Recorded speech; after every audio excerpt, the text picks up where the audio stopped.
વાવ થરાદ અને ભાભર વિસ્તારમાં અતિવૃષ્ટિ અને પાક ધોવાણ બાદ સરકાર દ્વારા આપવામાં આવતી રાહત સહાયમાં ગડબડના ગંભીર આક્ષેપો સામે આવ્યા છે। ભાભર વિસ્તારના ખેડૂતોએ આ બાબતે આવેદનપત્ર આપી સ્થાનિક તંત્ર સામે રજૂઆત કરી છે।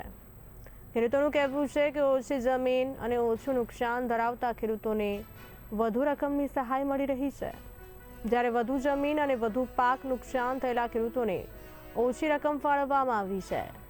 સરકારે અતિવૃષ્ટિ બાદ મોટું રાહત પેકેજ જાહેર કર્યું હતું, જે મુજબ 2 એકર દીઠ અંદાજે 42,000 રૂપિયાની સહાય મળવાની હતી, પરંતુ વાસ્તવિક સ્થિતિ આવી છે કે ક્યાંક ખેડૂતોને માત્ર 10,000, ક્યાંક 15,000 અને ક્યાંક 42,000 રૂપિયાની સહાય મળી છે।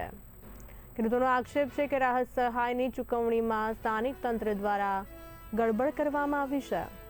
વાવ, સુઈગામ, ભાભર, દિયોદર અને ધાનેરા તાલુકાઓમાં રાહત વહેંચણી દરમિયાન ગેરરીતિ થઈ હોવાના આક્ષેપો ઉઠી રહ્યા છે। ધાનેરા તાલુકામાં તો પાક ધોવાણના નાણાં ચૂકવણી મુદ્દે ખેડૂતો દ્વારા આવેદનપત્ર પાઠવ્યું હતું।